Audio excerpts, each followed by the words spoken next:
as the Beyond College webinar series is back. Another installment here. This is our 5th webinar of the year, and we're really excited about our content today, focused on entrepreneurship and specifically successful entrepreneurs. And scholars, I guarantee you, the next 90 minutes will be action-packed. Grab your notebook, take down notes as you're going through things. Let's have an open discussion that I think is going to be very, very beneficial and very, very helpful for you. So the next slide, I think, just gives some of my quick biographical information. So you'll see kind of my name and information. Dewey Norwood, 23-year veteran now of Wells Fargo. My daughter reminds me often with the NBA season now and the playoffs beginning, this is my Jordan year, right? So I got to really level up and be able to deliver here from this perspective around things, but really excited and honored to be one of your co-hosts here for today's programming. And so you'll see my LinkedIn information. Feel free to stay connected with me out there, and let's continue the conversation after the broadcast. And of course, for certainly any of the folks that are accessing the replay, we'd love to hear from you about the items that we shared here for today. All right, as we move on here, we'll jump to the next slide. And we always love to touch on something that's topical, and I want everyone that's on with us today to go ahead and get registered for another installment of Wells Fargo's groundbreaking A Day in the Life series. This time, we're spotlighting our wonderful partners across public affairs. You see the details down here. Please join us. If you're interested in marketing, if you're interested in PR, if you're interested in charitable giving, you're going to have an opportunity to hear from some exceptional leaders across our firm during this wonderful breakout session. It's going to be scheduled on June the 3rd. And again, we'll be sending this information out to you via email after today's broadcast. But please go ahead and set your calendars to join us there on June the 3rd for this wonderful discussion. A little bit later, kickoff will start at 7 o'clock in the East, and then we'll get you out of there over about 120-minute, just right at 2-hour time period for that discussion. So huge shout out to Stephen Ball and to all of our partners across the firm, Barbara Scotland and others that are making this wonderful event happen. So come join us for the discussion around the day in the life from a public affairs perspective. All right, as we move on, I think we're going to run through our agenda. We touched on the A Day in the Life already. Scholars, please remember, everyone, this is a safe space for you to present questions. We know that lots of you all may be starting a business, or maybe you have an idea that's in the incubation phase. This is a space where you can ask those kinds of questions. As a rule of thumb, we will never read your name. If you email us a question, we're not going to say, hey, this question came from Tom, question came from Janie. We're not going to do that, but I promise you, if you ask the question, there is someone else that's on the line or someone else that's watching the playback that needs that same information. So please go ahead and submit those questions to us. And thank you. We had almost 100 questions that came in advance. So thank you in advance for those that were submitted. Don't forget, throughout the broadcast, you'll have the ability to email questions over to our wonderful partners at API Scholars. So Nicole, David, and team will be managing those. Nicole is in the background, but she and the API Scholars team do an amazing job on these broadcasts for us monthly. So Nicole, special thanks to you and to the entire team, and be watching that inbox because I know you're going to get some great questions coming in. So where are we headed? We're going to talk about Entrepreneurship 101. You're going to get the real version of the discussion. These are folks that have been there, done that. They are now succeeding, and they want to share some of their best practices with you today. How'd you get there? How did you get started? Where do we go? How do you begin? We're going to touch on all of those pieces today. And listen, team, I focus on winning. What's it take to win? I'm interested in taking a dub home at the end of the day. What can we do to be successful in this process? You're going to hear from leaders that have done it. And again, they're going to be sharing best practices across those areas for you. When we close, we'll give you some details about a great survey that we'll have to provide feedback for us relative to everything that we've shared here for today. We'll also spend a couple of minutes just reminding you of the resources. Please go ahead and bookmark API Scholars YouTube channel. This will actually allow you to get access to playback for all of the sessions that we've done already this year. And then, of course, this wonderful playback for today's webinar as well. Don't forget to get social with us using the hashtag WFC Beyond College. When you're posting, when you're sharing, when you're throwing this out on your social media handles, pass this information along to others using that hashtag WFC Beyond College so we can continue to pay it forward from there. So that's where we're headed here for the discussion topics for today. Great run of program and some important information. As a reminder, this is more of a traditional Zoom presentation, so the only faces that you will see will be of those of our featured presenters. as they're sharing their content. And so just use your traditional best practices there. You can get the view where you can see everyone, and we'll have other times where we'll be focused just on the slide deck that is being shared. And again, don't forget, please submit questions to Nicole. Nicole wants to hear from you. We're going to be able to utilize or answer better yet some of those questions during our Q&A segment of today's broadcast. So that's where we're headed, team. We're really, really excited about our content here for today. So with that said, I want to, in just a moment, bring in a wonderful, trusted partner of ours in Greg Morashiga, great partner of ours, now a 13-year veteran of Wells Fargo, an exceptional leader who's focusing on work around our financial health and philanthropy work that Wells Fargo is focusing in on. So I would encourage any and everyone that's watching today and anyone that's watching the playback, go ahead and reach out to Greg, get connected to him on LinkedIn, and then certainly dive into the conversation from there. So Greg, we're really excited to have you on today. I know we've got a polling question that we're going to run here in a moment, but before we do that, I wanted to give you some metrics, man. You're a numbers guy like me. We've got 226 registrations here for today. Our top universities include Brooklyn College. Shout out to Brooklyn College there. We got CUNY York in the house today, and also Baruch. It's like a New York sweep. It's like the opposite of the playoffs. Nice. It's a New York sweep. And I'm a New Yorker. You guys know that have joined other calls. So I'm showing love to New York as a joke. But we got a New York sweep there. We've got great representation. The Hispanic Scholarship Fund, API Scholars, of course, and the Thurgood Marshall College Fund came in 1, 2, 3 from a registration perspective. We've even got high schoolers on, man. I saw Valley High School represented here with us today. I saw, let me see my other high schools that are on here. I saw 1 or 2 other ones that I saw.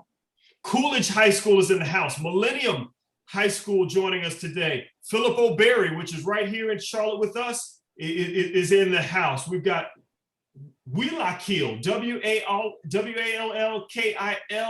Wallkill High School. So we've got high schoolers on as early as freshmen. And then obviously we've got some graduating seniors that are on with us here for today. So Greg, we're excited. I want to hand the reins over to you for your introductions. And I know you've got this great polling question to get us rolling, man. So enough of me. Let's give it to Greg and jump in from here. All right. Dewey, love everything about this. Thanks for that kind introduction. So hi, everybody. I am Greg Morashiga, and I am in the financial health philanthropy team of Wells Fargo. As Dewey said, I've been with the company for a little more than 13 years now. I had spent much of my career at Wells within the digital space, working on things related to financial health and financial well-being. I've launched sites, things on wellsfargo.com for the business. I also launched an app for the business called Daily Change several years back. But before then, I was part of the financial services strategy practice at Accenture, and I had spent more than a decade of my life at a community development financial institution based in Chicago. So my educational background, I went to Gordon, if anybody from Chicago is out there, I went to Gordon Tech for high school, DePaul for undergrad, and University of Chicago for business school. You know, what I'll say with this forum and this topic, it's super exciting for me. One of the things that I did actually fresh out of college was be a banker and working with small business entrepreneurs. And I did this all across the Chicago area. But then I also did it for this company, or this place called EBRD, European Bank for Reconstruction and Development, in St. Petersburg, Russia. And what I thoroughly enjoyed all the time was meeting entrepreneurs, talking with them, understanding how they work and operate. Everybody has their own unique approaches and thoughts about what entrepreneurship is. Everybody has their own unique journeys for how they got there and became successful. And so this conversation, it's super exciting for me. Thrilled to be here. So with that, why don't we pull up that polling question if we could, and you see it on the screen. Where are you individually in your entrepreneurship journey? You can see the 4 options there. Let's take a moment, if you could you click on whether you are currently in that research phase, if you have a great idea and you're ready to get started, whether you're working on expanding your startup or you're already there, you are already a well-established serial entrepreneur. Let us know what your answer is. Now, I unfortunately cannot vote as a panelist here, but I do think of myself as trying to be entrepreneurial in my day-to-day life. And so looking at the results, this is great. Currently, 53% of you are researching and dreaming. 28% have a great idea and ready to get started. 19% working on expanding my startup. And no existing entrepreneurs in this forum, but that makes perfect sense. That's why you are all here. So with this great discussion, we're going to have 4 panelists here, all established and successful entrepreneurs. Really thrilled to have this dialogue. And if we could, why don't we bring in our first panelist? And that first panelist, as you can see from the list here, is Brian Besswick, entrepreneur in residence for Bionic Solution.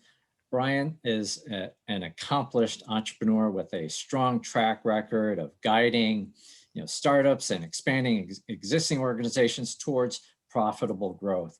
He brings that analytical mindset, a strategic thinker, a risk taker, problem solver, so skilled in being able to look at the landscape, understand the market trends and gaps, finding the opportunities and getting at what are the core needs of the customer. So Brian, if I could turn to you, what can you tell us about your journey, your career path, and how you got here? Yeah, thanks, Greg. Appreciate it. Appreciate the kind words, and thank you, Wells Fargo and team, for including me in this great and powerful opportunity. And I'll expand a bit more about my background. Brian Besswick, as Greg mentioned, I'm a battle-tested entrepreneur and currently entrepreneur in residence at a New York City-based corporate innovation consultancy called Bionic Solution, where I focus on coaching teams, coaching internal enterprise, large enterprise teams on bringing new products and services to market that really are centered around discovering and solving new customer problems for really the world's most competitive companies. So we work with the likes of Nike, Procter and Gamble, Citibank, General Mills, Santander Bank in Spain, Intercorp in Peru, which is one of the largest Peruvian companies. So we work across all sectors generally, and really where I focus on my global co-founder experience. I'm a 3-time founder, 3-time exit founder. That spans from I started my first company when I was in college. So I've literally been in your shoes for a lot of our attendees in the audience. I've literally been in your shoes, thinking about had a budding idea in college and didn't quite know where to take it. Come from a very entrepreneurial family, but still entrepreneurship is both exciting and terrifying at the same time. So I'll expand that a bit more on that in a moment. But my first actually venture into entrepreneurship happened to be successful, and that was typically not the case fortunately for a lot of entrepreneurs. But that's the path that we take, and that's what we expect, and we know what we're getting into. After that first acquisition of my company in 2010, launched it in 1997 and was acquired in 2010. I went through a series of just like ebbs and flows of not sure where I wanted to start. Went into manufacturing of recreational vessels, went into consumer and military safety products, to most recently, highly regulated markets like cannabis. So really, and as a cannabis entrepreneur, was on a founding and leading teams of Lord Jones, which is 2018 Fast Company, most innovative companies in the United States. So, my journey was very much, not a typical journey, being in, college, and especially in college, focusing on insurance, being like, okay, well, yeah, you're in college, but you're that's a non-sexy industry going into insurance. And it certainly was not. And but I ventured into something that was kind of, very personal to me. And that was kind of a kidnap and ransom insurance, actually. So that's a probably very interesting industry. And for a 20-year-old being in college, kidnap and ransom insurance was quite the industry that I wanted to dive into. And we secured clients such as Lady Gaga, Dr. Dre were some of our clients, and other, kind of, large companies as well. But I will say that, it was a unexpected journey, from raising capital to getting my first client to losing essentially all of our money on one very large claim in the insurance world, which is almost, detrimental to our business. But at the same time, I was, starting a family as well, which is the biggest startup, the most important startup, at that time. So graduating college, starting a company, had a daughter on the way, had to figure out what to do, and also training for the Olympics. So 4 things. And I made it to the, before I passed the baton over to Selena, I actually qualified for the Sydney Olympics. Way too much partying in the Olympic village, so did not do well, but that's a that's a story for another time. So I'll pass the baton on to Selena, and we can get on. Brian, just before we move to Selena, I feel like we had different college experiences. A little bit. I was just trying to get it over with, and here you were standing up a brand new business, and wow, what I feel like I know we have a format here, but what motivated you to take that specific approach? What drew you to that topic? Yeah, so I was kind of, my parents were in the insurance business, and it was a family business, and I was kind of destined to take it over. But it was a small brokerage, family operated insurance agency. And my parents I'm from a family of immigrants. My parents are from Jamaica. I'm born and raised in New York, so I hear that that's Brooklyn in the house. So big up Brooklyn. But my segue into like not really wanting to take over the family business, because it was like, insurance is not a sexy thing when you're in college. It's like, yeah, I don't want to be an insurance agent. But there was something around kidnap and ransom. It was actually a friend of mine, best friend growing up. His parents were celebrating their 40th wedding anniversary, sailing through the Gulf of Aden. They rented this, they splurged, rented this yacht. And I mean, we're a middle class, family. And this is not, something that they spent a lot of money on, is saving up for, decades to have this experience. And this is when there was a lot of anti-American West sentiment going on in that region. And they were kidnapped.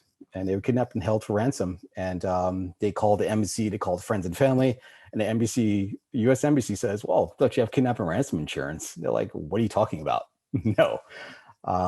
And since, I was in the insurance industry, via my parents, and, they wwere released, but the captors kept the yacht, and they're like, yeah, sure, go ahead. It's a rental anyway.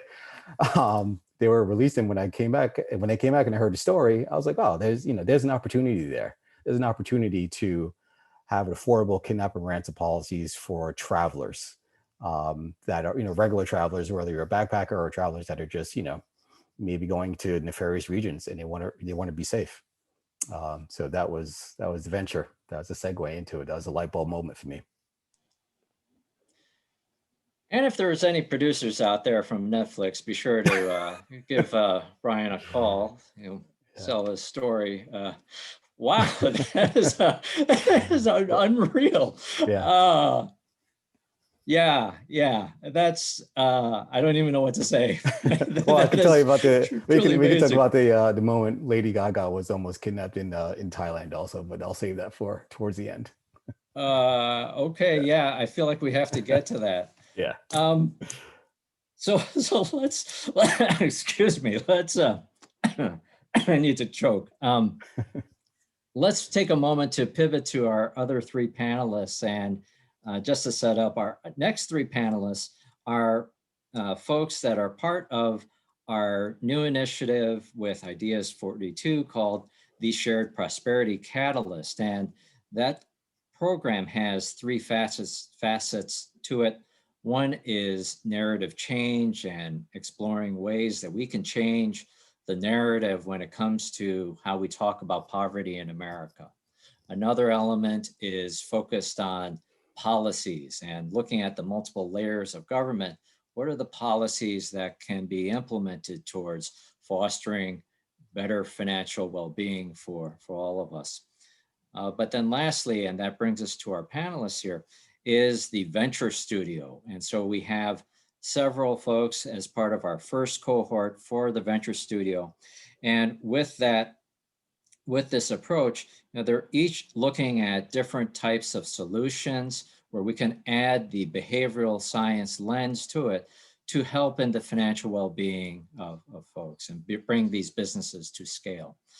And Selena and Latoria and Courtney are kind enough to spend some time with us today. And so for this part of the segment, we'll do a little bit of intros for each of our entrepreneurs. And so first up, we have Selena, and Selena is an entrepreneur and impact ecosystem builder, skilled in project management and developing partnerships between public and private enterprise. She builds on her extensive career leading a range of domestic and international initiatives, and that has taken her from everywhere from sub-Saharan Africa to South Bend, Indiana. I'm thrilled to turn the floor over to Selena. So Selena Green, the floor is yours. What can you tell us about you? Well, thank you so much for having me. It's really excited to be here. As was said in my introductions, I've had a varied career. I didn't grow up learning about startups or entrepreneurship, but I was inspired by my dad, who was a small business owner and started his own business. He was one of my first employers, actually, and was inspired from there, and also had a sort of an activist background, was always concerned about community development. And as I got involved with several nonprofit organizations and different initiatives, running programs, training people in leadership development, building capacity of organizations, I found a number of things. One is that problems that we face, many of them are global problems, and it helps to learn from each other across borders. So I had a great interest in working in different countries and spent a lot of time working on issues in African development. I also found that it's important to really build bridges and work across dividing lines with people. So I always try to put myself in situations where I could learn from people who I thought would be very different from me. That's what brought me to South Bend, Indiana. It was a great opportunity to learn about startups, but also to go to a part of the country in the Midwest where I had never been, and at a critical time in our country's history to do that. And then also to really understand that in order to change and transform communities, you need capital. And really getting involved in entrepreneurship was an important way to do that. I did that in international development, working with Vital Voices on women's economic empowerment and supporting women entrepreneurs across the continent, and particularly women's entrepreneurship organizations across the continent with grants and programs, and supporting entrepreneurs with funding for their businesses. But then also I got the bug myself. I said, I need, to, create interventions to address some of the things that I care about, including issues here in the United States. And I'd like to be able to deploy capital in unique and creative ways that the nonprofit sector wasn't allowing. And so that's when I got into what some people call social entrepreneurship, but it's a way to sort of marry the capital from the business side, but also the mission and the impact that's desired in the community development side. And so I'm glad to be part of this shared prosperity catalyst. I'm looking at ways to keep small businesses alive and in their communities and protect jobs. And so there's various ways to do that. specifically through employee ownership and sharing equity across those lines. So that's what I'm interested in. That's why I'm here. I'm a graduate of Brooklyn College, so glad to see many of you on the line, and looking forward to questions and dialogue with you. That is fabulous, Selena. Thanks so much for that. And let's pivot. Let's get through our panelists, and then would love to have a discussion. And I should say, yeah, just as a reminder for folks, we do have the Q&A, and so if you have questions for our panelists, we'll do our best to try to get to them. And as Dewey had mentioned, we got a slew of questions in advance, so thank you. We'll try to do our best. All right, so with that, let me introduce Latoria Pierce. She is a marketer, a manager, an aspiring entrepreneur. Most recently had worked with a team at LifeSense and AARP on scaling a community-based fintech tool. So super exciting. And she's worn other hats before. She's run her own multimedia production company and has served a number of different roles in outreach and public engagement. So Latoria, can I turn the floor over to you? What can you tell the audience about you? Yeah, thank you so much, Greg. Hey, everyone, I'm happy to be here. First, a big thank you to the Wells Fargo team for having me. I'm just excited for the conversation. And hey, to all of the students and the graduates out there, happy that you all are here with us for the next hour plus. So again, my name is Latoria Pierce. I currently live in the DC area, but I was born to a teen mom in Indiana. For the first 6 years of my life, it was me and my older sister, my mother. Then my mom met a young Army soldier, and when my dad joined the picture, him being in the military afforded us the opportunity to live in different places. Eventually, we settled in Arizona. I lived there for the most part before coming out to the DC area 6 years ago. So like my upbringing, my career path has been somewhat of like a mosaic of all these different experiences. And there was a time, if I can just be transparent, I was like, what am I doing? Where am I going? Like, I've got all these different things and none of the pieces fit together. But in due time, I started to see how they were very purposeful. I call those destiny steps, and just kind of how my experience came together to make sense. So as Greg mentioned, my work areas span across the media marketing and of course, social impact areas, with a lot of my time spent working just on the ground in local community, engaging with both stakeholders and residents. My first business, I was co-partner of a boutique multimedia production company where we contracted with local government as well as businesses themselves, small businesses. And we even captured bar and bat mitzvahs, weddings. If you needed something filmed, our team was the go-to. 5 years within that company, I got an opportunity with General Motors Chevrolet. So I exited the entrepreneurial space and got to be a part of this international team that was the voice and the face for the brand. And it was here that I learned the power of narrative and what it means to stand right in that space as like the gatekeeper between a target demographic and the brand itself, and just how powerful that role is. So shortly after that, I moved out to, in getting that role, moved out to the DMV, came to the East Coast, and I began to pursue opportunities closely related to my desires. I first worked in the domestic violence space in Prince George's County, and my job was just to handle all things outreach. While there, I also had the opportunity to host and produce a talk show pilot specific to domestic violence. And I later convinced the network to allow me to produce my own show and original content that was community-based.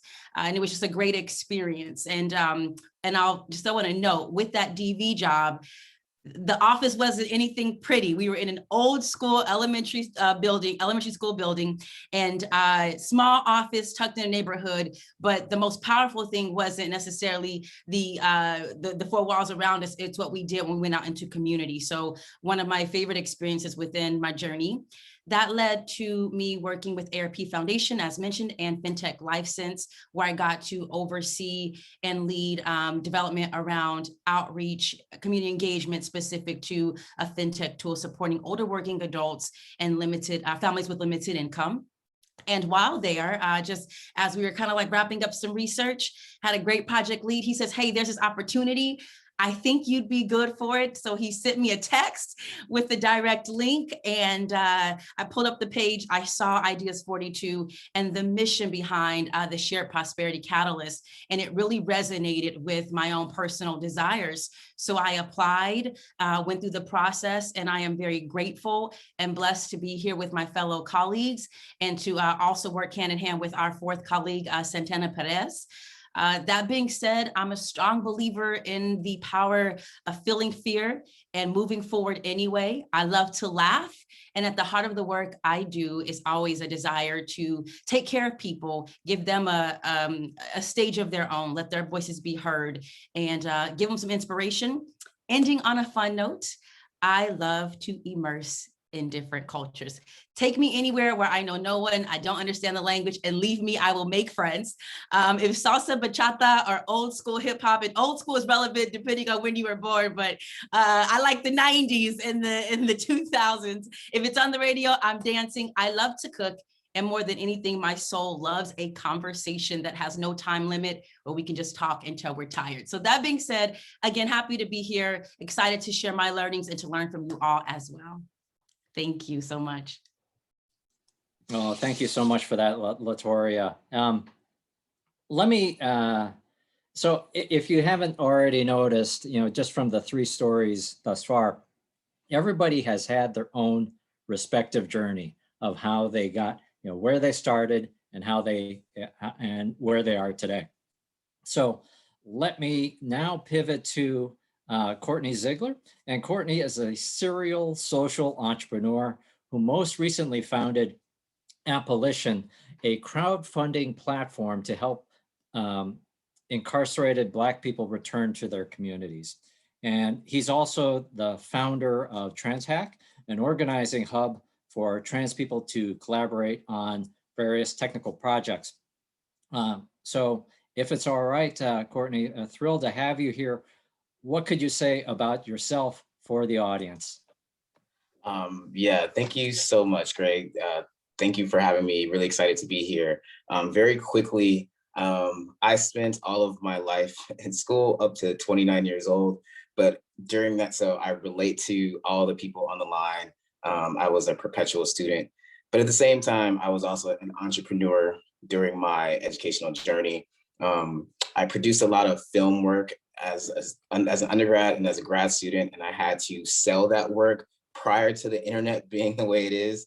I went to college in the early 2000s, and so this was before YouTube, before Vimeo, before people were utilizing the internet as they are now to sell their items, to sell their content, what they create. So I had to be really, really smart about how to sell my independent films.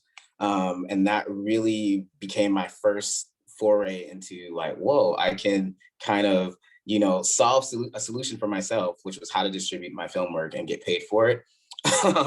As at the same time, being able to kind of develop new ways of navigating in the academic world, which I was in. And so that was really exciting for me. I stayed in school again to 29, where I got my PhD at Northwestern University in African American Studies. Really cool. I was their first graduate, so I was the first person ever to have that degree in the world, which was really, really awesome because it allowed me to set the tone of my academic journey and include kind of outside entrepreneurial moments in it by like kind of selling my academic work as well. I had a really, really popular blog called Black Academic.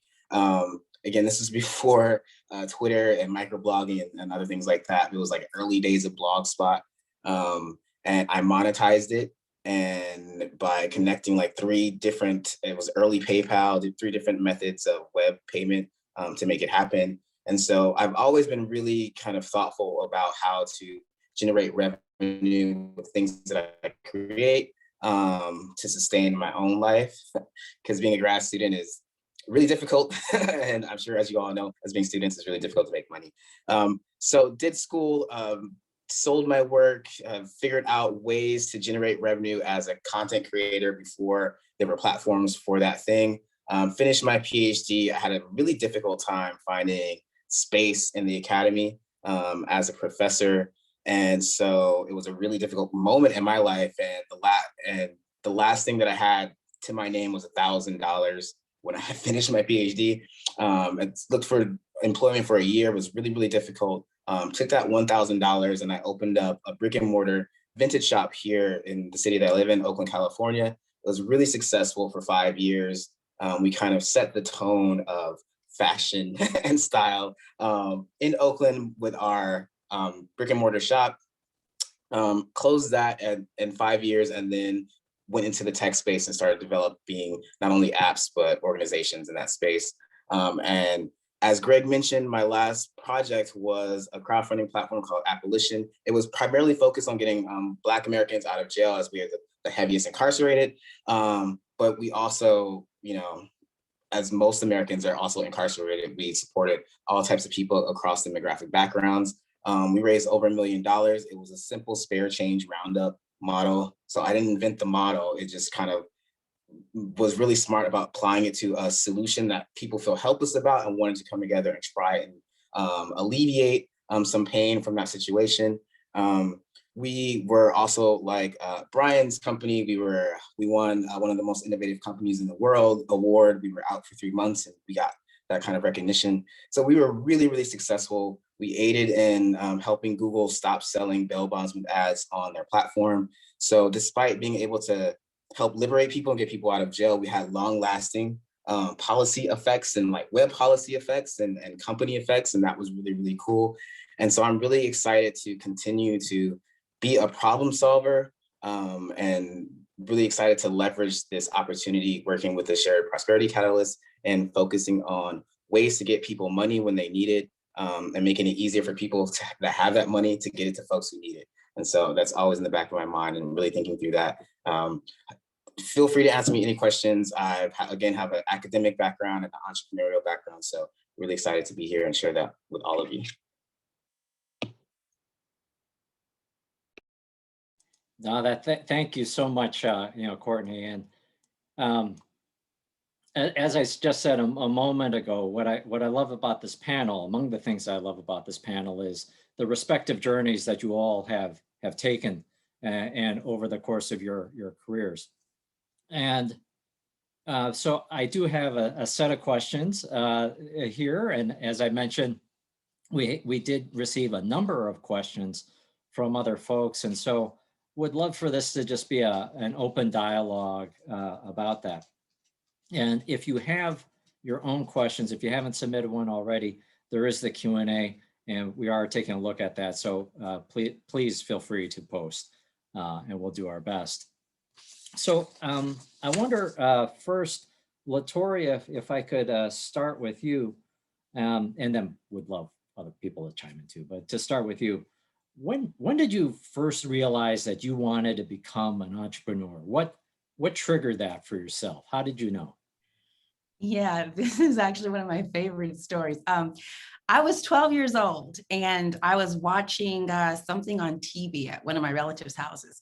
And I had, they were talking about entrepreneurs and like the role. And I was like, wait, what's that? So I go and we have these encyclopedias at home and I just pulled out the encyclopedia and I looked it up. And when I saw the definition, it's just like something it just hit me. And I was like, I have a space in this ability to like create something that, you can control and have an effect and make a change. I loved the idea of that. So I begged my mom year on end to just drop me off at the library so I could do as much research as I could. With the love for the narrative piece, I loved the whole world of production and television. So I would call Warner Bros. And Paramount, and they would have me on the phone for like 45 minutes, like trying to figure out what department to transfer me to. And the receptionist will be like, how old are you? And you know what, shout out to my parents, because back then long distance was not free. And so they allowed me to take up a little bit of that phone bill. But it was all for good reason. And it just really solidified in me this passion to want to create something, a business that I could pump vision into and mission into and build teams around to help somebody else. And that just kind of set off my track from there. Getting myself off mute. Thank you for that, Latoria. Other folks want to share your story? What got you the bug to be an entrepreneur?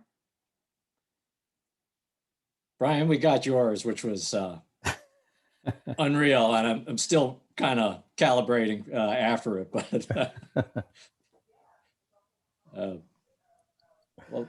Yeah, I mean, I'm really inspired. I see Selena going off mute, but yeah, I mean, stories like Latoria's, I mean, that's like really just like that's the juice for me of like why I love this.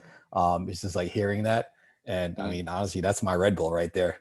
I love hearing that. So that's awesome. Yeah, and for me, you know, I always enjoyed helping people, and I didn't think that could be entrepreneurship. It wasn't until much later in life that I realized that you could make money, make a living, and still help people and make an impact. And so, you know, I was able to participate in different accelerators and different programs that could really help me to see how those two things could be combined. As I said, I was exposed to small business early on, but the idea, and we can talk about this, of entrepreneurship, creating something out of nothing, raising capital, scaling really fast, and taking on a really big challenge and addressing that creatively. That was something I was exposed to much later. And even still, there's still a lot of skepticism around, you know, in my communities and different circles around different people's ability to do that. But I'm really glad for opportunities like this to demystify that process, remove all of the jargon, and make that this opportunity, you know, entrepreneurship, accessible to more people. Well, I wonder, you know, if I could stay with you for a moment there, Selena. You know, just on that thought. You know, for many of the folks in the audience, I'm imagining they are enrolled in business programs, entrepreneurship programs. When I went to college, there was an entrepreneurship program. I did not sign up for that. I signed up for finance, but there are some avenues available. What did you find was key for, you know, getting started there? Did you invest in any kind of books or research to help you just get initiated? What was kind of the trigger for setting that foundation? Sure. I think for me, first of all, I had good role models in the community. You know, like I said, I had an activist background, and a lot of people were always concerned around economic empowerment. So there was political empowerment, you know, registering to vote, getting out there, you know, addressing the issues of concern in the community. And I grew up in Jamaica, Queens. And so there was a lot of that happening, and also a lot of youth organizations that were trying to represent the issues facing young people in public schools, and funding for public schools, funding for the City University of New York. But there was a lot of interest around that. But then I started reading about, you know, ways that the financial system and the economic system plays a role in why things are the way they are and how they could change. I also, as I got involved in nonprofits, followed the money and saw that it was business that was funding a lot of nonprofits. That's where the donations came from. And so the sort of those things combined helped me to see that even if you start a small business in your community, you then have a source of capital, you then are building wealth, creating jobs for people, and you can then have, you know, find capital to deploy to address the issues that are of concern to you. And you don't have to always be in a position of asking some other larger entity to share your concerns or have compassion with your concerns and then give their money to you and to your community. Your community can create its own wealth. And you do that through creating and growing businesses. And that's what really got me excited in learning how to do that. And I started learning, you know, by, you know, interviewing different role models in the community. listening to panel discussions like this, and documentaries. Sometimes it was books in the library. I'm an avid reader. I didn't major in business. I did have a minor in economics, which is not entrepreneurship. I, was very sad to find out when I took the courses. But it did give me an understanding, the macroeconomics and how the system works. And then also just trying things. I started with consulting. So what do you know? What problems can you solve? That's what entrepreneurship is. It's solving a problem. So, since I was involved in the community, find community problems and then solve them and charge a fee. That's the baseline of starting something and then growing from there. And so started with consulting and then got into technology, and I've been learning and growing ever since. No, that's really one. Thank you for that, Selena. Because I imagine that for many people in the audience, you're going to want to replay what Selena had just covered, just the many different facets of what her answer was of looking at the community, following the money. I think is going to be a sticky quote that many people remember. So much to unpack there of the journey that you took, and how that may resonate for some people, for many people in the audience, I think. And I think actually, if we could, Ryan, from from hearing that, and also, thinking about your own experience, you've stood up so many different types of businesses, so many different types of ventures.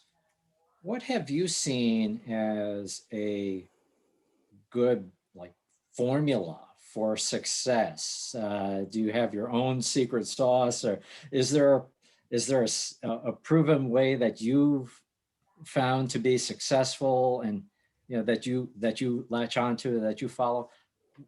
What would you say about ways to entrepreneurial success? Well, yeah, if there was a formula, yeah, I mean, that's the $1 billion question right there, the $1 billion idea.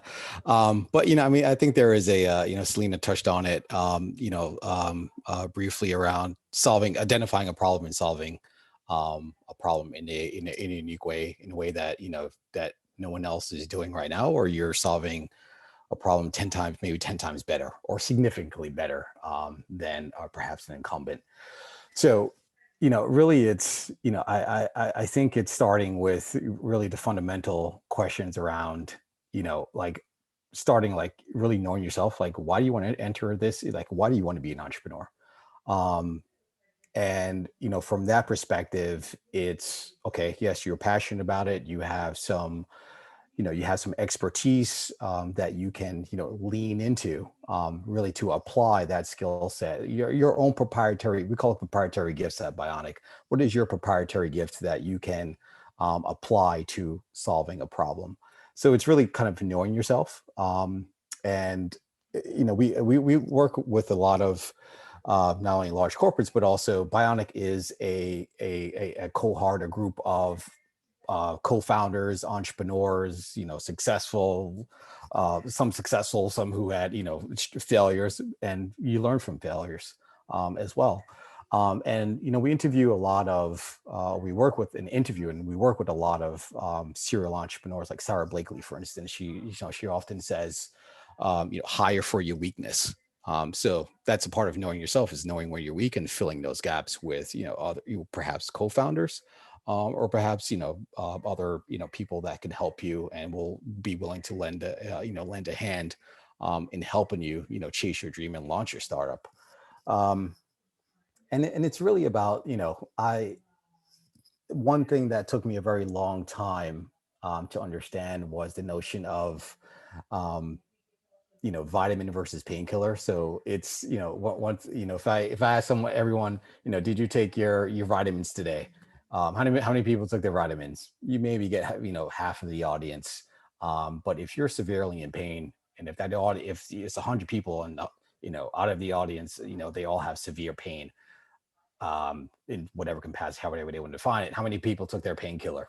Everyone's going to raise their hand. Well, almost likely, more people are going to raise their hand. So that focus on vitamin to painkiller for me took that was kind of like the light bulb moment. And I learned that probably I didn't learn it in the beginning, but that's how I was able to kind of, define, really what the success was after I did my kind of like debriefed on my startups, whether they succeeded or failed.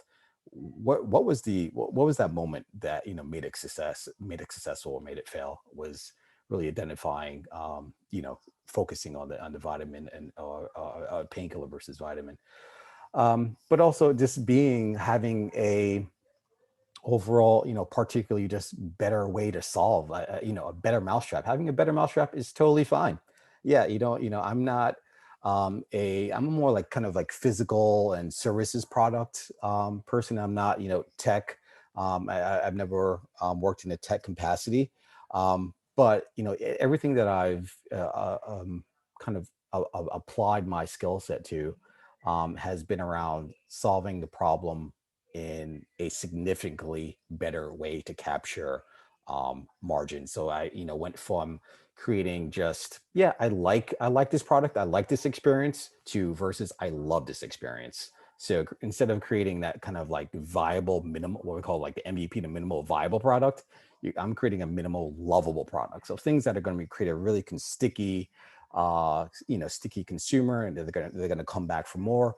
And not only that, they help you not only learn of how to iterate on your product, but also how they actually use it. Because your first product, your first startup is never gonna, you actually be surprised of how consumers actually use it.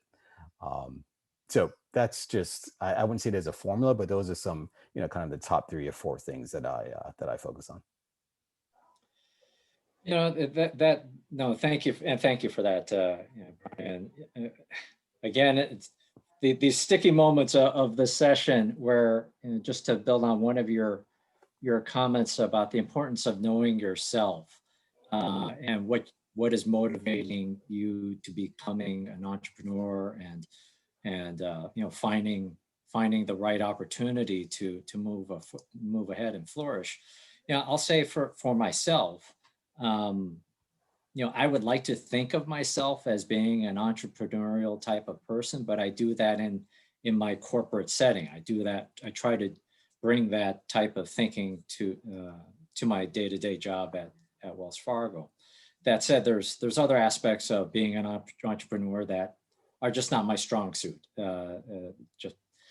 There's the risk-taking aspects or some other elements that just may not be as well suited for me, but I nonetheless try to bring that type of thinking, that type of wiring to my day-to-day job.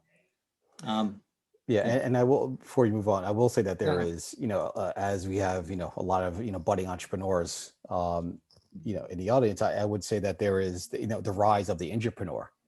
So the rise of the entrepreneur is, that corporate internal entrepreneur, the kind of, the disruptor, who is, willing to probably, they're a bit, kind of always saying like, yeah, there probably is a better way we can do this, solve this customer's problem, or, kind of, quote unquote, tinkering in the background and noodling on an idea. So the rise of the entrepreneur, that shouldn't be overshadowed as well, as far as that is a, true entrepreneurship.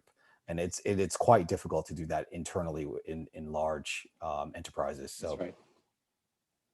No, that's definitely true. That's definitely true.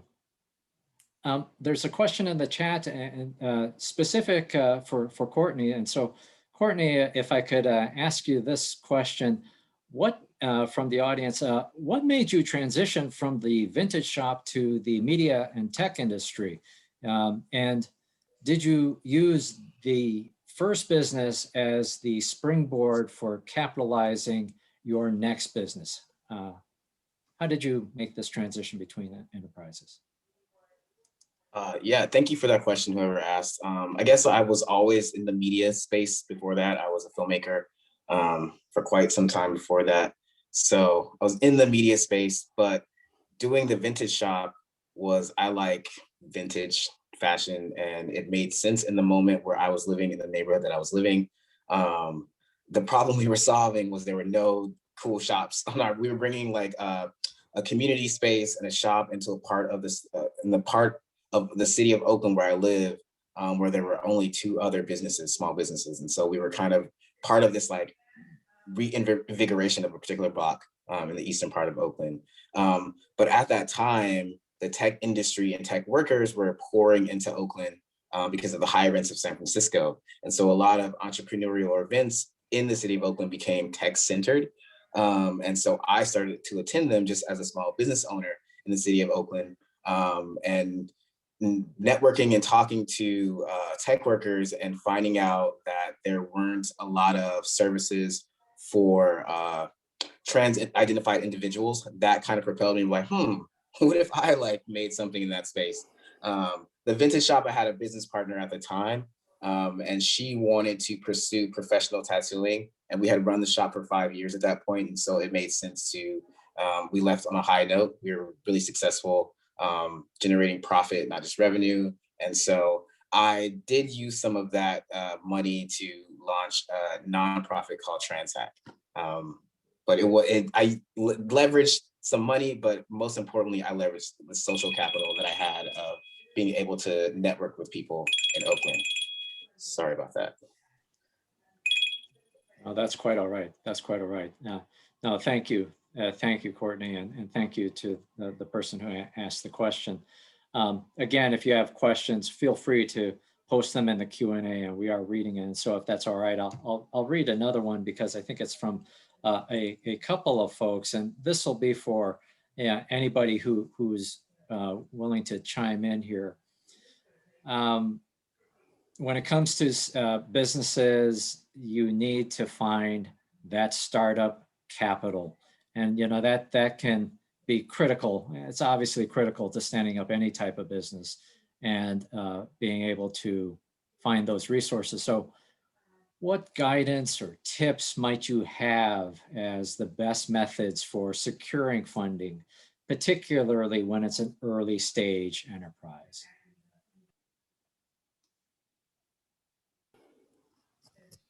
So I chimed in a little bit in the Q&A channel, but there are just a variety of sources of money. And what I said was that it depends on what type of business you're trying to build, and also your own values. Because if you bootstrap like I did, where you use your savings or your salary or some of your retirement to capitalize your business, then you retain ownership and you're not in debt to anyone, and you don't necessarily have investors, who might have some influence or say in what you do. So you have more freedom there, but of course you have less money. But if you are trying to build something that is capital intensive, that requires heavy machinery or equipment, or where you have to buy supplies and hire people in order to create or produce the product, and so you need money up front in order to make what it is you're going to eventually sell, then there may be other sources of capital for that. In the tech world, you hear a lot about venture capital firms or VCs.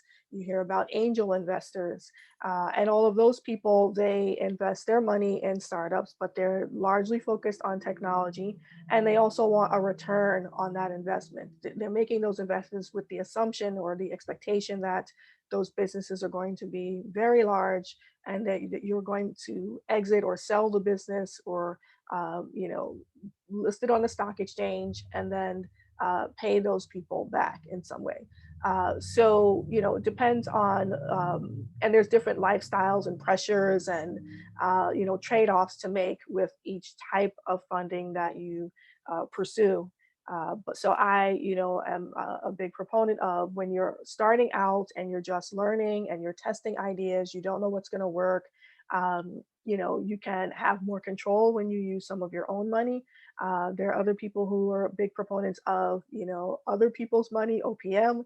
But, like I said, other people's money also comes with some strings attached. But if you know how to negotiate, and you are clear on what you're trying to accomplish, and you find people who are aligned and share your vision, then other people's money is not always a bad thing. It can be a great thing. That's part of why we're in the Shared Prosperity Catalyst as well, to have that support and the expertise of others who are investing in our businesses. So it varies. Yeah, plus one to Selena's answer and comments. And I would say, as far as OPM, other people's money, is not to discount friends and family. And a lot of times, sometimes friends and family, can go very far, but it also comes with strings attached because they are friends and family. But there's also and some people like, well, my friends and family are in our same situation. They have no money.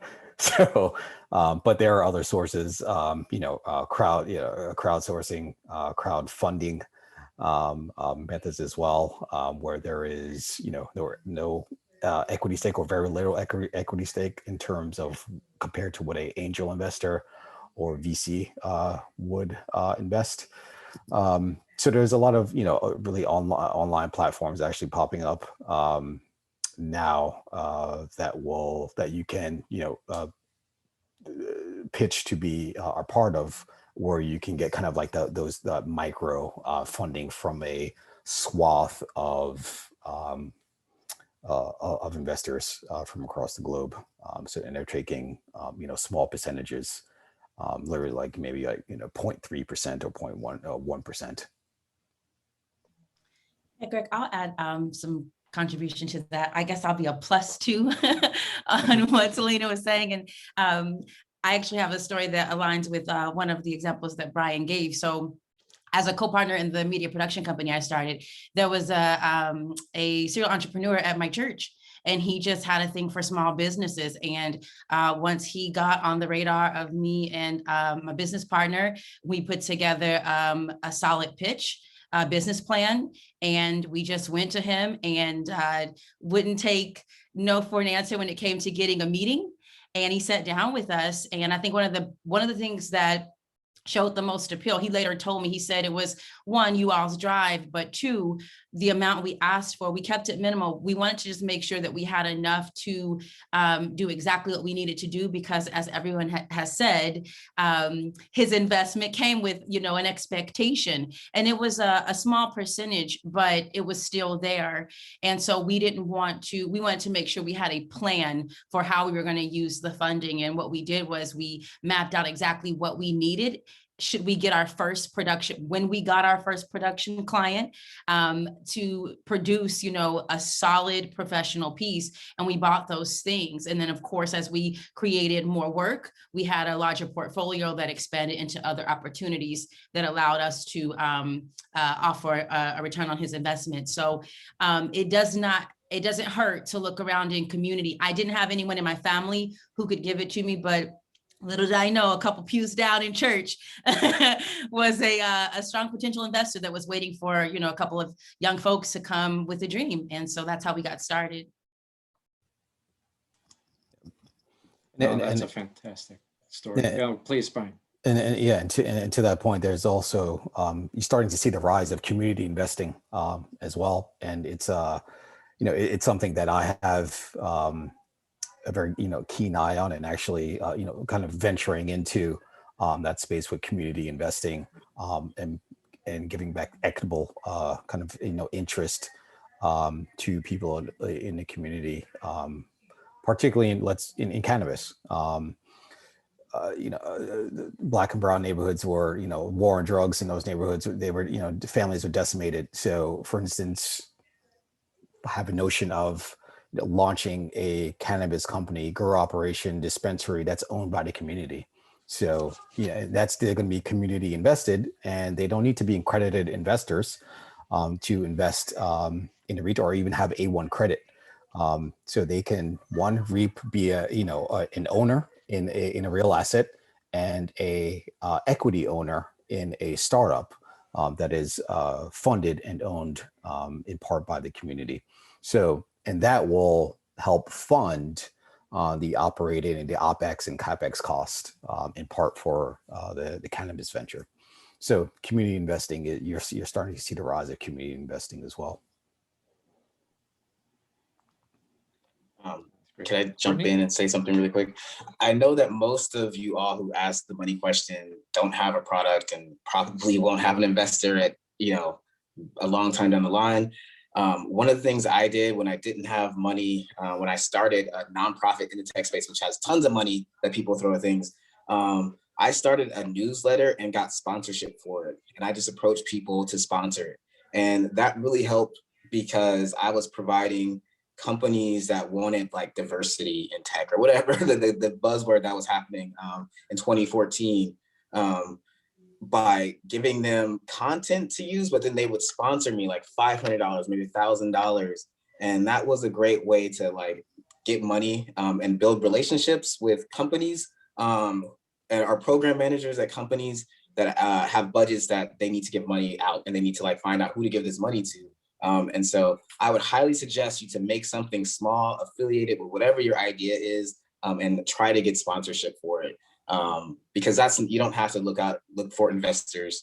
You don't have to, you're probably not at that stage, but you should be able to get like, I don't know, a bigger brand to, sponsor your newsletter or your podcast or whatever you create that's affiliated with your product or idea.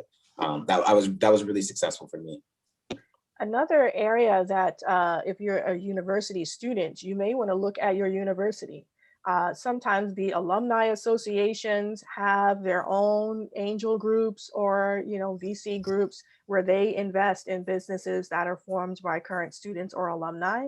A lot of universities are interested in supporting and what they call commercialization, where if you're a student, especially if you're in the sciences or you're working with a professor in the lab and you come up with this great invention, the university will often help you to pursue your patents and also to look at ways where your inventions or your ideas could be commercialized, and they may help you to be matched with investors.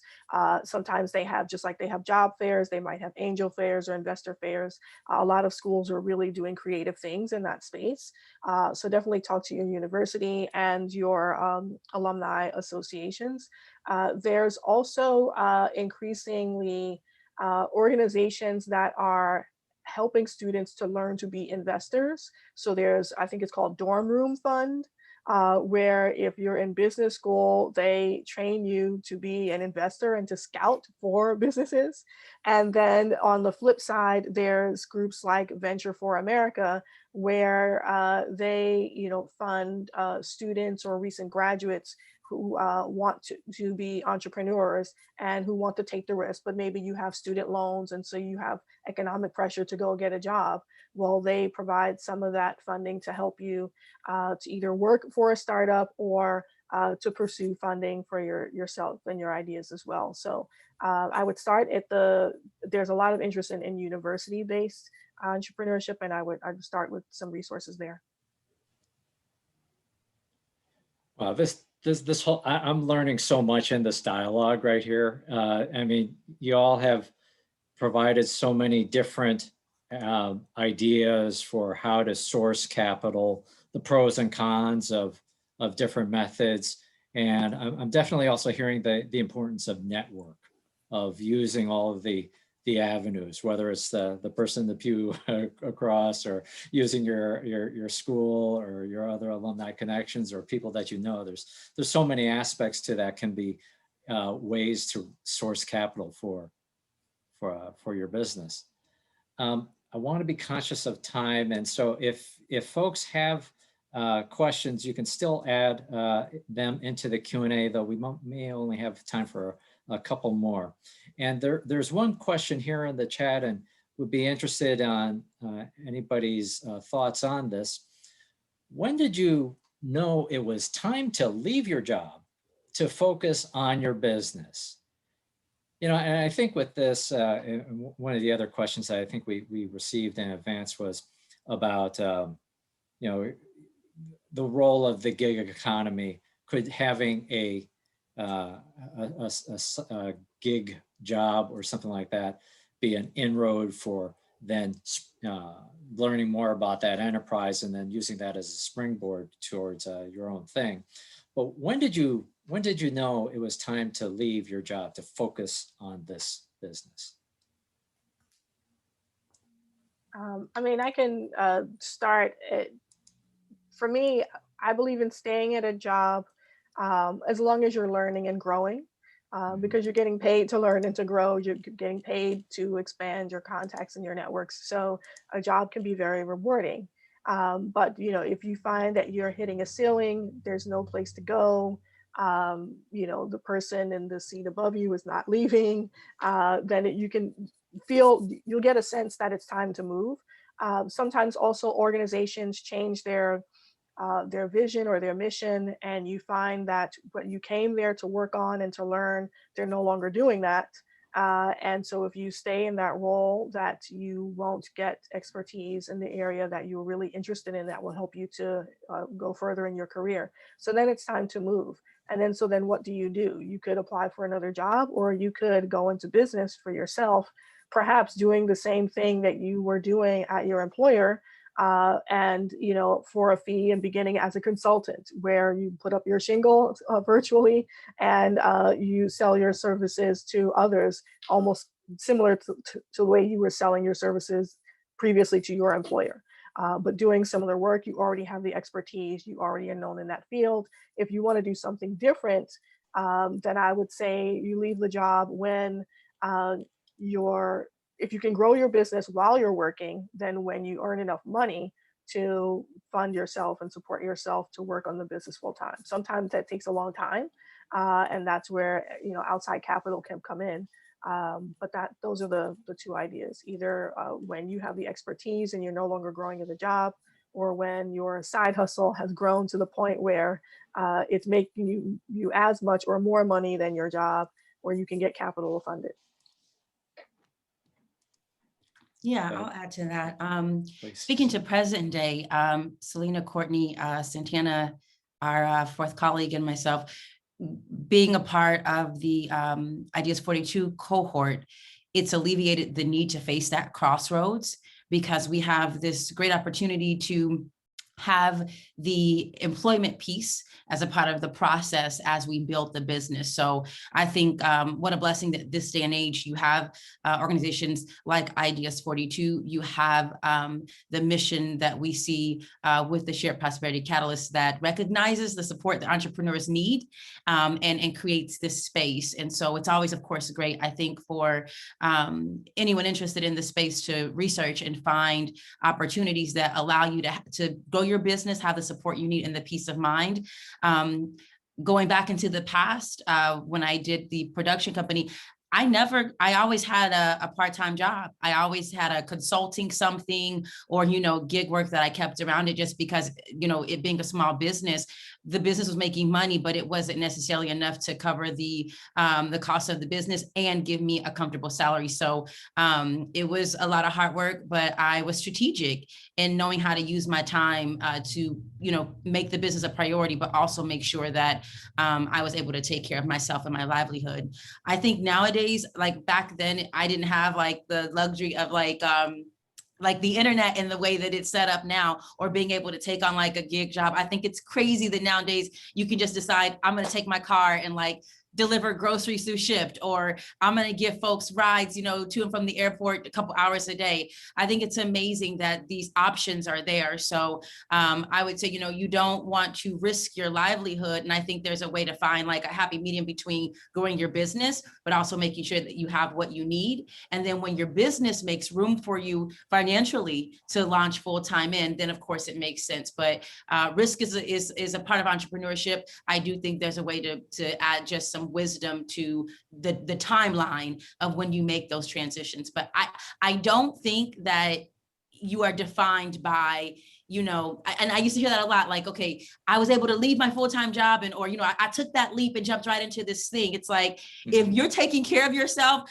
don't jump because someone else did. You have to know your timing. And if you have to work, you have to work. So again, there's a way to balance it and to get creative so that you have the money you need, but you can grow the business that you love. Yeah, no, I just want to be conscious of time here.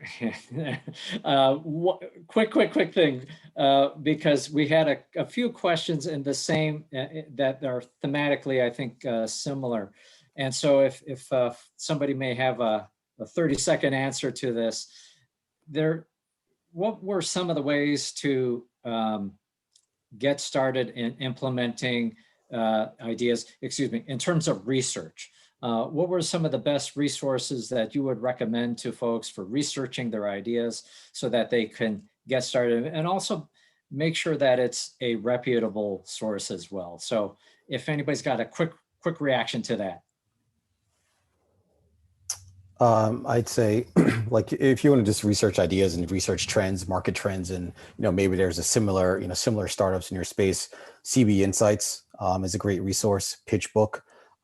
So those CB Insights is a global data analytics collecting money movement, what VCs are investing in, and how our startups are tracking from across the globe.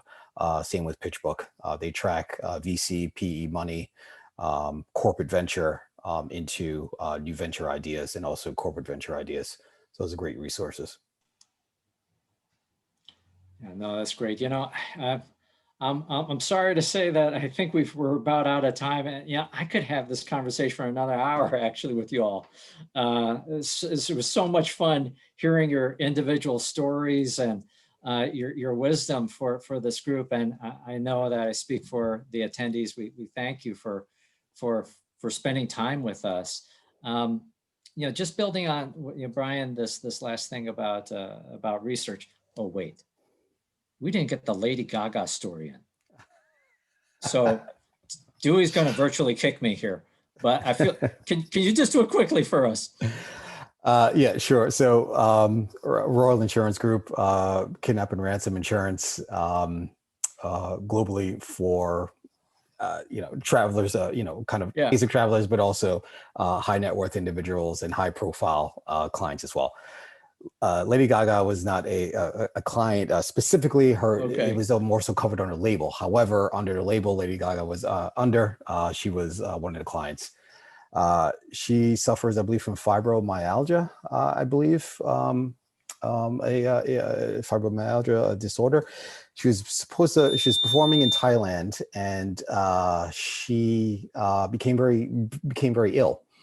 And there was a moment where she had to cancel a concert, and she has some fanatic Thai fans apparently, and she canceled the concert, and they attempted to storm her hotel and demand her to either hold her for ransom or that she perform. That's wild. That's insane. So we had to engage the policy, part of the policy, which is extraction, and to kind of get her out of that area. So we call them assets. We had to extract our asset. Yeah, I'm looking forward to the Amazon Prime series. So wow, man.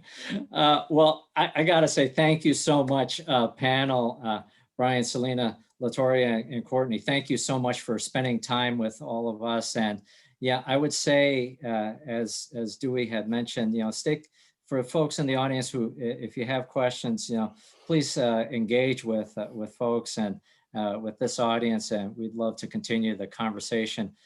Dewey, I know that we're a little bit over of where we're supposed to be at, so let me pivot to you so we can talk a little bit about resources, and also spend some time with Mr. Mark.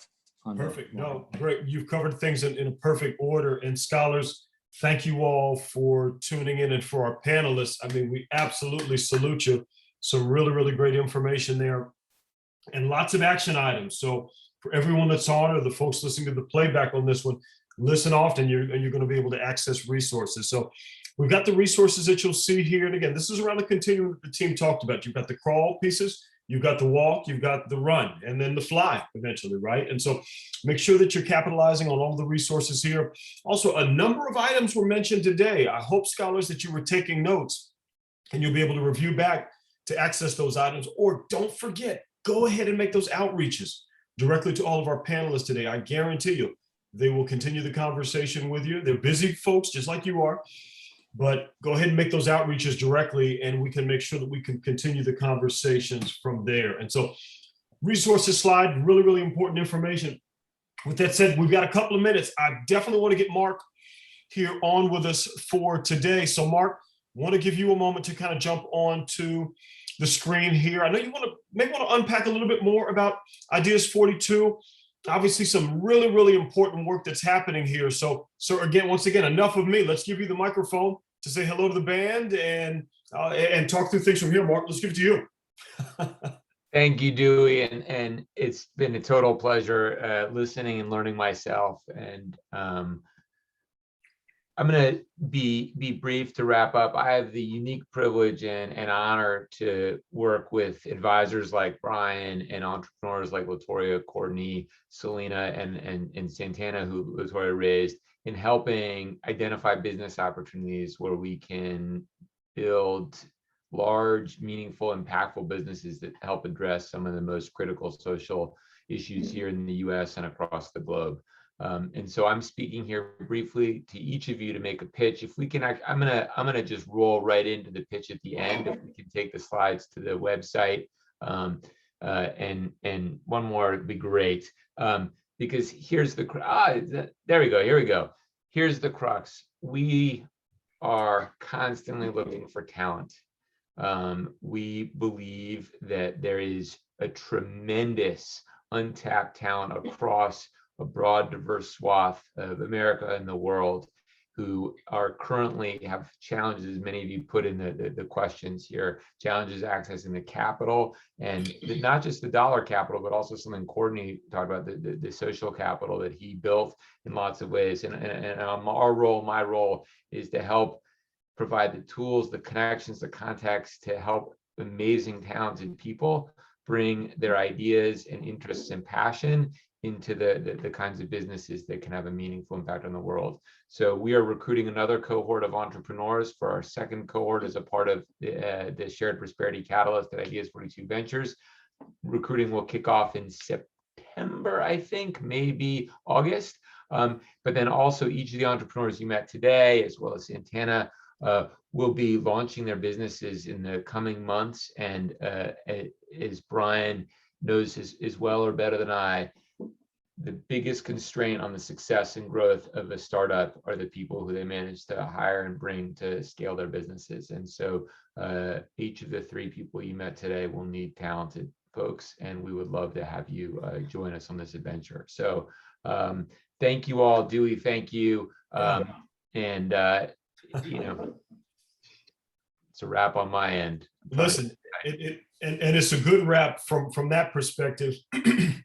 Again, so team, you've got the action items here. And I'm going to call a little bit of an audible. I'm going to ask Nicole and the team to jump back just for a moment. I want us to bring up this resources tab one more time. Mark, some of the things that you mentioned there with the action items. And I'm actually going to ask Brian to jump back on just for a moment. Brian, want to give you a moment here. Let's spend maybe 30 seconds again on each of these categories. I just want us to touch on these again. Some of the pieces that Mark mentioned, that's the action item, right? That's the crunch, as my economic professor used to talk about, the crunch that's there. I want to make sure that scholars do not miss out on these. So Brian, can we give you a minute? We'll give you 30 seconds for each of these just to touch on them. And then maybe the Wells Fargo team will cover off on the hands-on banking and then the Wells Fargo small business piece. Yeah, absolutely. So you're first getting started, as many of you, Startup School, started by Y Combinator, is a great resource. It's a free online program, startupschool.org, global community of founders, Y Combinator, if you're not familiar. That's where Airbnb was born out of, and not Facebook, but Lyft was out of Y Combinator. So you have some heavy hitters coming out of, graduating from this free online program, Startup School, for sure. And then you're going to A16Z. These are the pinnacle venture capital firm. Mark Andreessen and sorry, blanking on a name, Horowitz. Correct. Product Zeitgeist Fit. So this is really centered around really focusing on, where are you? You're thinking about ideas, swirling about different ideas. Where should you focus? Where should you put your energy? And it really, this short video really kind of hones in on exactly, the types of companies that they invest in, but not only invest, but where entrepreneurs are kind of have that cheat code for spotting and building the next big thing. And then, you know, you go into your walk phase. Of course, Ideas 42 Ventures wouldn't definitely want to mention them, but you have Startup Bootcamp. Startup Bootcamp, very similar to Startup School. This bootcamp, they're going to take they're going to take some equity out of your venture. They give you some funding, but it is a bootcamp that if you're qualified to enter, you can get, you know, access to great resources. And then we have Notion. Notion here is, you know, when you have, you know, you're struggling with an idea, really not quite sure if it's going to take off, and you need a little bit more fidelity. So as a founder, you're going to make dozens of decisions and worry about demands on any given time. And there's simply not enough time in the day. So that's why Notion they are the curated best resource from around the web to help you in your entrepreneurial journey. Really, it's a library, a portal to really tactically and practically give advice, lessons, templates, resources to bring the wildest visions to life. And it's resources from capital to where to access capital, should you hire a co-founder, what are their stories. So it's really for those early stage founders and those kind of like pre-seed, what we call pre-seed ventures. And then here also moving down to your run phase. So Pioneer app. Pioneer is actually really great. I've used them on multiple startups, even in corporate venture. It's just a network of ambitious, really outsiders, and really helps founders connect and track their progress, get advice, get funded, where to get funded, learn from each other, learn from things that learn from failures. So funding, strategy, product growth, that's Pioneer. And then you have just the free online courses. A great article that was in Inc. Magazine. There's a lot of free online courses actually via Google that you can tap into. This is great. And just to wrap up the slide here, there's a couple of other resources that we offer at Wells Fargo.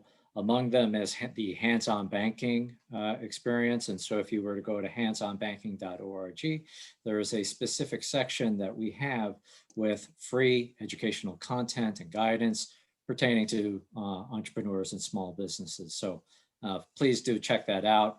We also have at wellsfargo.com, Wells Fargo Works, which is a resource, an educational resource. There's guides and video content, a number of articles on all different types of aspects of running a business and starting one up, financial planning, other things. So please do feel free to check that out.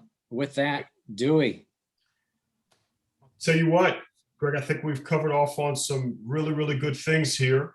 And I'm really excited about the action items. I think such great information, such great information. And so as we close things out, I'm going to bring up our panelists one more time. Scholars, this is the last opportunity to get a screen grab of their contact information.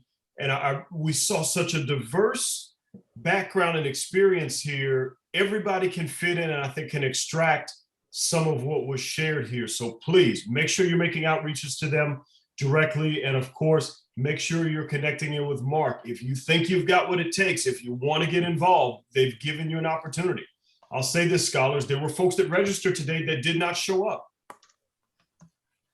I'll let you fill in the blank with what you need to do from there. You have the information at your fingertips. It's now time to act. It's now time to take to market the things that are important to you and lean on our great partners here. They've spent almost 90 minutes with you talking about these pieces. I guarantee you, if you reach out, they'll want to continue the conversation from there. All right, as we close things out, promise not to keep you more than another minute or so. We've got some great information here around our wonderful Beyond College webinar series. Great resource to give students more information. Certainly tons of information about our past sessions that have taken place around graduate school, branding, of course, resume writing, and then also interviewing skills. And then also money management, and obviously now here the focus on the gig economy. As we look towards next month, we'll be focusing in, my goodness, we're past the halfway point now after today, on our focus around salary versus value, a great discussion that's coming up on July the 29th with a focus around careers and internships, and then some fun topics around social media management, certainly the important topic of student debt. And then we'll wind things up in the fall with a discussion around building responsible credit and why credit matters, and also mentors and sponsors, another great topic that we enjoy every year. Don't forget, on the next slide, follow and keep an eye out for your inbox. We're going to be sending you out an additional link with a survey. We want to get feedback from you. Give us feedback on the things that worked out well.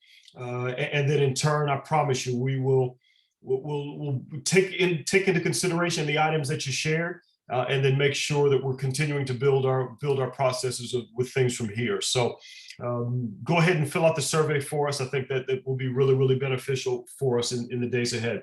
Last couple of items.